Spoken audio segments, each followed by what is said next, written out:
Good morning, and thank you for joining us. Welcome to our second annual Go Far Louisiana Week. My name is Libby Saunier, and I'm the co-chair of Go Far Louisiana and the chief executive officer of the Louisiana Policy Institute for Children. I'm honored to welcome all of you to our keynote address this morning. Go Far Louisiana is an initiative of the Louisiana Policy Institute for Children. It is a statewide movement dedicated to ensuring every child has access to high-quality early childhood education, health, and development services.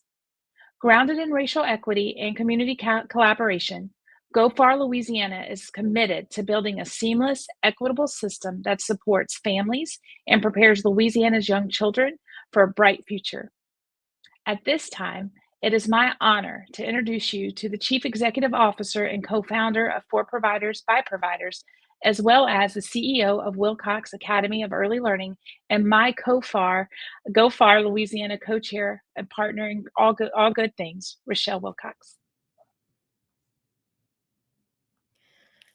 Good morning, and thank you, Libby. I'm Rochelle Wilcox, and I am absolutely thrilled and to welcome you all to our second annual Go Far Week.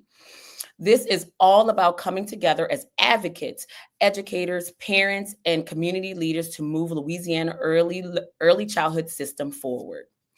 We all know that when our children start strong, they go far. That's why we're here. Over the next few days, we'll engage in meaningful conversations, hear community stories, and work towards solutions that will help shape the future of Louisiana's children and families. And speaking of inspiring voices, it is my absolute honor to introduce today's keynote speaker, Dr. Lee Johnson III. Dr. Lee Johnson is a nationally recognized leader in early childhood education and mental health. As a senior fellow of early childhood education at the Southern Education Foundation, Dr. Johnson is dedicated to expanding access to high-quality early learning opportunities across the South. With over a decade of experience, he has worked to translate the sciences of early childhood development into policies and resources that support young children, their families, and the communities around them. It has truly been my pleasure to work with Dr. Johnson over the last year through the SEC EJ work. Please welcome Dr. Johnson.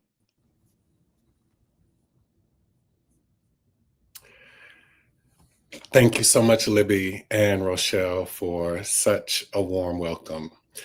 I want to thank everyone for being here and for joining Go Far Louisiana's Early Ed Week. I have just a few slides just to share with you today. And so I want to thank Libby, Rochelle, Candace, Celeste, and Crystal for allowing me the opportunity to be before you today. And I want to thank Neil and Victoria for their partnership, both in the background and for their support in bringing this presentation to all of you. Just as importantly, I would like to acknowledge all of you who are joining us today, near and far. I recognize that you who live and work wherever you are, have had many days, particularly during these last several months, that may have been far from beautiful. And yet, Louisiana, you are here. You remind us all that our world is like a magnificent jewel in the vastness of space. Every one of us is a part of that jewel, a facet of that jewel. And in the perspective of infinity, our differences are infinitesimal. We are intimately related. May we never pretend that we are not. I am mindful of the variety of feelings and the variety of blessings which you bring to this moment, and I'm grateful to be with you. As Libby and Rochelle shared, my name is Dr. Lee Johnson III. I am a son, I'm a big and little brother, and I am a nephew, and I'm also a champion for early childhood education. But the path that led me here today was not always clear. And the question that I'm grappling with and will have before us champions today is this: what will the children remember? What will our children remember? What will they hold on to? Not just from school, from life. What I remember is that my aunt and uncle raised me in Tuscaloosa, Alabama, after my mother's lost battle with a life-altering kidney disease when I was just 5 years old. Or, as I would later come to understand down south, she had joined the ancestors. My father decided to pursue a different path in life and separated from my mother sometime after I was born. So I never had a chance to know him. Living without parents in my earliest years and becoming the responsibility of the state of Alabama as a young Black boy made early childhood challenging. I missed out on creating memories I would have otherwise made with my parents.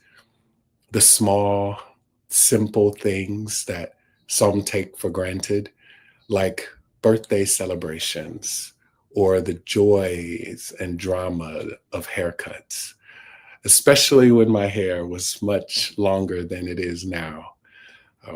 As I entered my teenage years, I came under the care of my aunt and uncle, and despite tough beginnings, I had the blessing of being surrounded by their expression of care. That same expression of care, I would later learn how to provide. That same expression of care that brought healing and rooted me when it was my turn to care for children as an early childhood educator. It was there in the classroom, in the laughter of young children, in the trust built with their parents, their caregivers, that I understood something unshakable. There is no greater investment than making the potential of all children a national priority. That belief carried me through my bachelor's, my master's, and doctoral studies to serving at the Alabama Department of Early Childhood Education in Montgomery, Alabama, and eventually to Washington, D.C., where I served at 0 to 3, and later the National Black Child Development Institute. And today, I serve as the Early Childhood Education Senior Fellow at the Southern Education Foundation, where I bring you greetings. Now, prioritizing early childhood is the work that is close to my heart and the cornerstone of our work at the Southern Education Foundation and its initiative that Rochelle spoke about earlier, the Southern Early Childhood Education Justice Network, or SECEJ Network, that I have the pleasure to be a part of and help lead. Our network includes parents, early care and education professionals, caregivers, researchers, and state partners like Louisiana, who help connect us to other early childhood champions like you, and so many others connected to the Geaux Far Louisiana Coalition. We are working with early care advocates in 7 other states, including Delaware, Georgia, Mississippi, Missouri, North Carolina, South Carolina, and Tennessee, as well as West Virginia, to improve and expand early learning opportunities across the South. In my time at SEF, we've held convenings. As you can see from the picture on the slide is where we held our New Orleans convening, engaged in conversations and found agreement on what to prioritize as a Southern regional coalition. Our commitment to early childhood as a network is clear. We advocate for policies that respond to the unique strengths and needs of children and families by pushing for more funding to sustain the early care and education sector, to expand affordable care, and address workforce compensation and well-being. This is why I am before you today. This is why I am an early childhood champion. We're not just talking about early childhood, are we? We are talking about safeguarding the foundation of our future. What you do each day as a champion for children. Now, the Southern Education Foundation, a champion for children, has more than 150 plus years of history safeguarding children's liberties as they pursue their educational goals towards a bright future. 150 years. And I say, if we are to understand the future of early childhood education and move forward as champions for children, we must remember to reflect on the past. Here in Louisiana, where the Mississippi River bends like a question, where Creole, Black, Indigenous, and French bloodlines move together in the beating hearts of those we love, where joy and struggle have always danced together no matter the conditions, and where advocacy for equal opportunity in education has been both a declaration and a cornerstone of progress. What will our children remember? What can we remember? Well, for many of us who know history, we remember when free people of color built schools as early as the 1840s, not in defiance, but in devotion. They knew, as we know now, that education is the heartbeat of liberation. We remember the 1850s when reading was criminalized for enslaved people, yet in hidden corners by candlelight, mothers whispered the alphabet into small ears while fathers traced letters onto dirt floors. We remember the 1860s when war and emancipation reshaped our nation, and newly freed communities did what generations before them were denied. They built schools, they trained teachers, and they placed books into children's hands.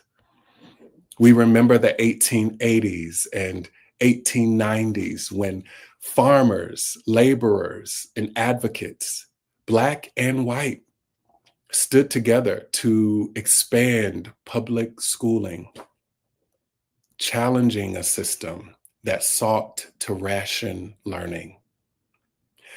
We remember the early 1900s when, despite segregation's grip, Black teachers, many trained at historically Black colleges and universities, continued to pass down knowledge and create learning spaces filled with dignity, even when resources were scarce. We remember the 1940s when World War II forced a shift no one expected, The Lanham Act of 1941 provided the first significant federal investment in childcare, allowing women to enter the workforce while ensuring children had a place to learn and grow. It proved what early childhood educators have always known. When we invest in children, we invest in the strength of families, the workforce, and the economy. And yet, by 1946, that commitment was abandoned. War had ended, and so too did the nation's investment. Childcare centers closed, and a moment of transformation slipped through history's hands. We remember the 1950s and 1960s, when the fight for desegregation moved from courtrooms to classrooms, from legal battles to the steps of school doors that had long been shut. We remember 1971, when Congress passed the Comprehensive Child Development Act, a visionary step toward universal child care, only for it to be vetoed, turning early learning back into a privilege instead of the public good it was meant to be. We remember the 1980s and 1990s, when the challenge shifted, not just for access, but also for equity. Would every child receive the same quality education? Would families have the support they needed? We need the science to support policy change. We need the science of early childhood. In the early 2000s, research confirmed what caregivers had always known. The first 5 years of life lay the foundation for everything that follows. And that foundation can be either sturdy or fragile, depending on child's experiences and even more, their environment. We know that childhood is not an adventure we choose. It is chosen by adults, familiar and unknown, through the experiences they create for us. And while 85% of the brain is developed by the age of 3 and 92% by the age of 5, and while we know brains are built, learning does not begin in kindergarten. To echo my good friend, Dr. Dan Worry, we know that learning begins in utero and never stops. We know that the period from prenatal to age 3 is the single most consequential window in human development, during which the foundation of the brain's architecture is wired. And that optimal brain development depends on safe, nurturing, stable relationships with highly engaged caregivers. And now today, another crossroad stands before us as champions. And we are all faced with the question that I asked a moment ago, which is, what will our children remember? Will they remember a world that welcomed them, or a world that denied them the right to thrive? Will they remember the policy decisions or the funding cuts? Will they remember systems that failed to see their full, limitless potential? As champions of early childhood, I suspect we want them to remember that we did all we could to ensure we left a world worthy of them. a world where every child is born healthy, a world where every child can attend a school or participate in an early learning experience that affirms and expands them, a world where they can see themselves reflected in books and toys, where their identities are celebrated and not erased, a world where they can breathe clean air and drink clean water, a world where they can enjoy meals with fruits, with vegetables that nourish their bodies and their minds, a world where they can live and play in safe communities, free from harm and full of possibilities. My heart is full knowing that early childhood champions under the sound of my voice are made up of those of you who prioritize joy, safety, and the development of the children in your care, in your lives, every day. You who make up that magnificent jewel that I spoke to earlier. You who are the best of us, as are the champions who partner with and support you. That is love, an action verb, because love says, we will not let early childhood education be an afterthought. We will not let the workforce that nurtures our babies struggle to make ends meet. We will not let children grow up in a world that limits them before they can rise. And we will not let exhausting our educators until they have nothing left to give be the norm. So I ask you one last time, what do we want our children to remember? That we saw them, that we fought for them, that we believed in their promise and would not let it be denied. And that is why we must act.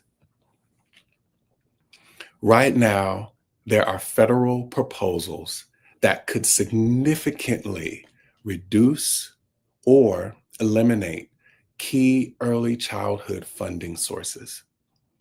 So as I think about what I want the children to remember, I think about the people who shaped my own life, the teachers who saw potential in me before I could, the adults who created spaces where I felt safe enough to grow, to dream, to believe in myself. Maybe you remember those people in your own life too.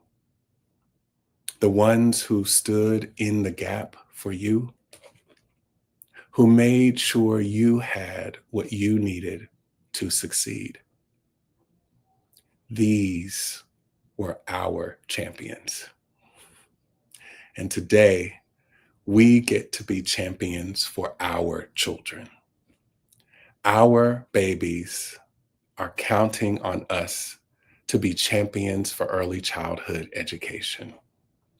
As champions for children, we are called to dream and to act, where history will show and our children will read, not just of our battles, but of our unity.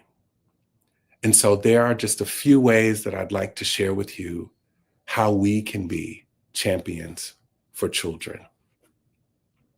And here is where you can start today. You can send an email to your congressional representatives using Louisiana's one-click email tool, which you should see become available in the chat. You could also call your representative using the Capitol switchboard at 202-224-3121 and ask for the staff member handling early childhood education. The one-click email tool provides a wonderful script for you to be able to use if you would like to use that script in your call to the staff. As champions for children, please remember that we are not alone in this journey. We are not merely surviving this moment. We are shaping the next. And that, my friends, is the work of liberation. Thank you.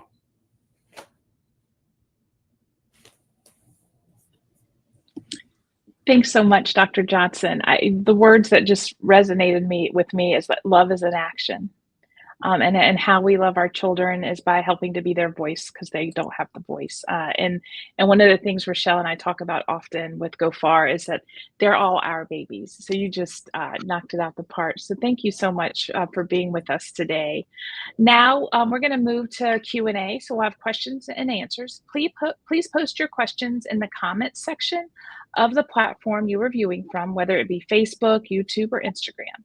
And so we have a couple of questions that were sent to us ahead of time just to make sure that we could have a nice, robust conversation with Dr. Johnson, which we're excited about. And so Lee, from your perspective as an advocate, what can we really do to help create a better early childhood system for the children in our state? Yes. Well, first of all, thank you, Libby, for your warm words. And again, for the opportunity to share my heart for early childhood. And honestly, I will tell you, advocacy doesn't have to be complicated. For those of you that are listening, it really starts with using your voice and your influence literally right where you are. And parents, caregivers, and community members are all critical in shaping policies and programs that affect young children. So there's just a couple of things that I often encourage people that are interested in wanting to create a better early childhood system. You can start locally.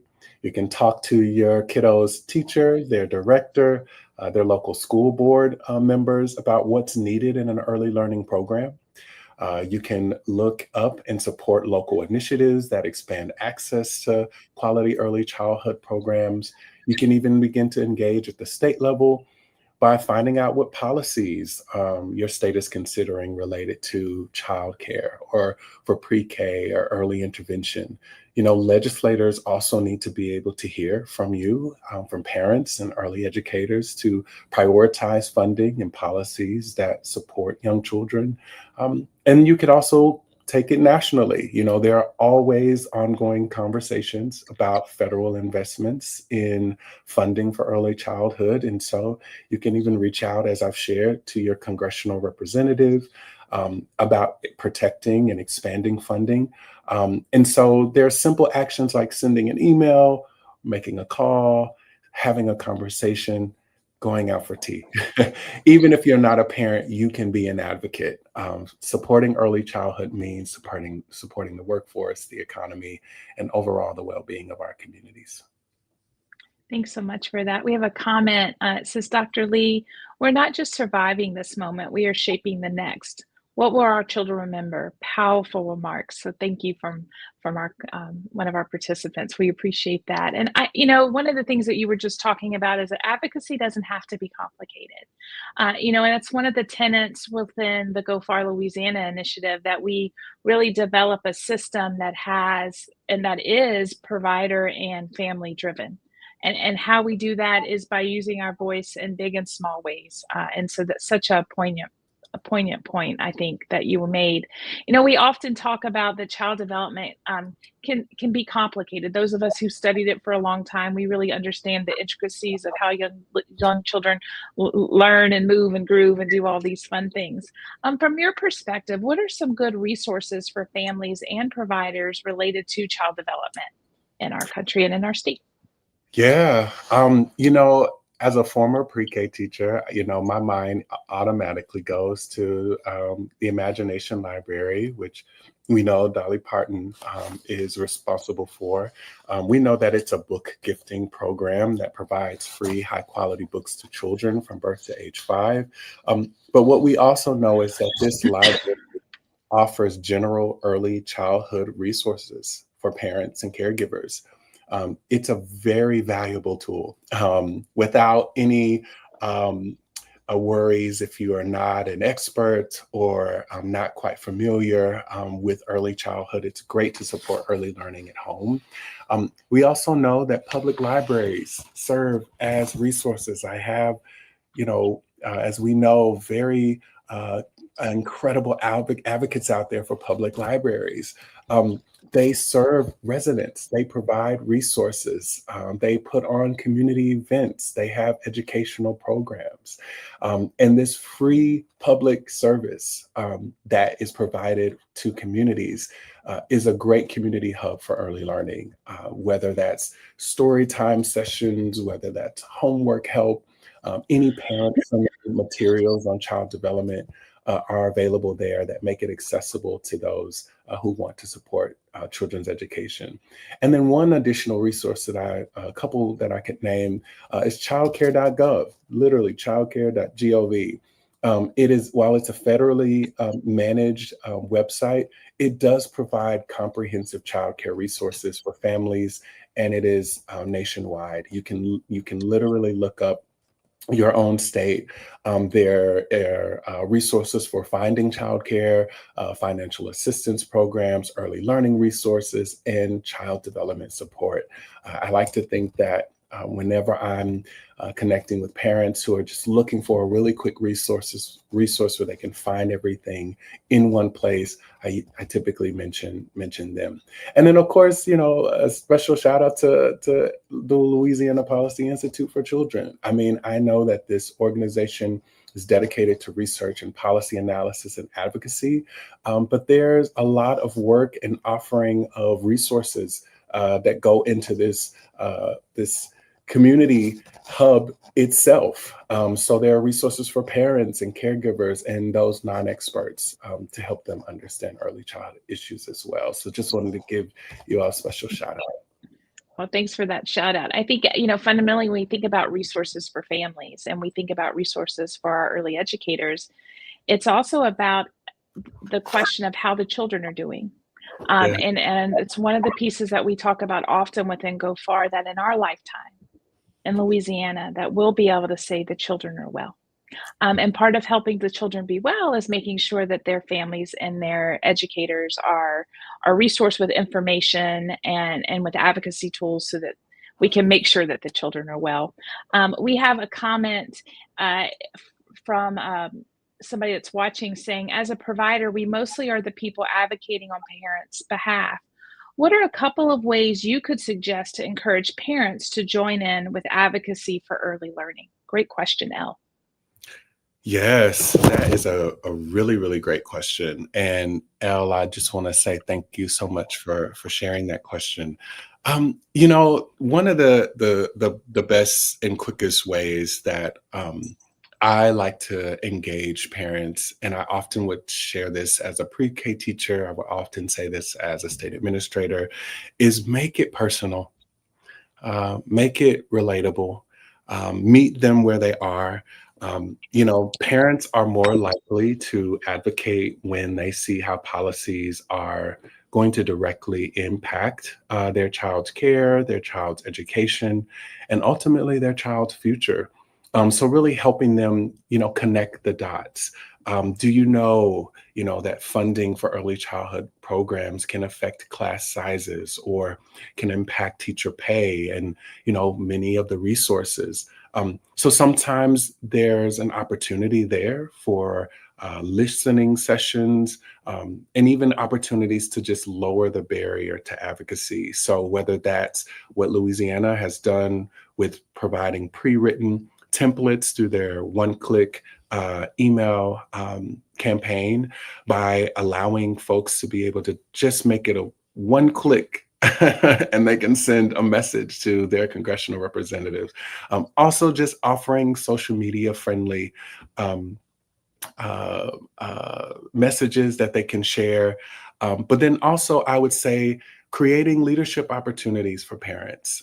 I think parent engagement is so incredibly valuable to the field of early childhood education. And so whether that's inviting them, formally or informally as a spokesperson or as an ambassador, but overall, just making sure that parents know that it is important to support them, to meet them where they are, and really frame advocacy as a legacy for their child, right? Parents, I think, want to leave the world a better place, for their children. And so you can show them how their voice can shape policies, as I've shared, that can impact generations. And so I think ultimately it doesn't have to be intimidating, but it can start with a conversation, a story, and of course, a shared commitment to every child. I love that. It doesn't have to be complicated. We have to lessen the barriers for families and parents to be able to have the seat at the table that they should have for decision making for their children and for us as a community. So thank you so much for that. We're winding down our time, but Dr. Johnson, I just want to say thank you. This is not lost on us that this is we're in an interesting space that we want to make sure that we're putting children and families first. And in doing so, that we're doing it in a way that's going to help us really grab traction and ensure that our little people are not just surviving, to your point, that they are thriving, because fundamentally we believe a stronger Louisiana starts with successful children. And so, again, we can't thank you enough for your keynote address and this being a supporter of our work and the work throughout the Southeast. I know everybody has busy schedules, and so we really appreciate you joining us today and for the discussion. I'm now going to kick it over to my illustrious co-chair, Rochelle Wilcox, to close us out. Again, thank you, Dr. Johnson, for your words. I want to say thank you for sharing your journey and being vulnerable about, where we start is not where we finish. And so I personally want to say thank you for your keynote and all that you do in early care. And one of the things that I'm walking away from is frame advocacy as your legacy. I think that is so powerful for whether you are a provider, a parent, as well as a policymaker, whomever it is. This is what we're leaving as our legacy. So it is Geaux Far Week, and we are looking forward to a week full of programming in recognition of Geaux Far Week. Throughout the week, we are hosting regional events for advocates to learn more about what it means to be a champion of children. And advocates are all people, right? For details on how to tune in this week's of programming and learn more, please follow us on social media at Geaux Far LA, or visit the website at gofarla.org. And we know we spell go, the Louisiana go. So that's GEAUX for LA.org. Thank you so much for joining us. Have a good week. Go far.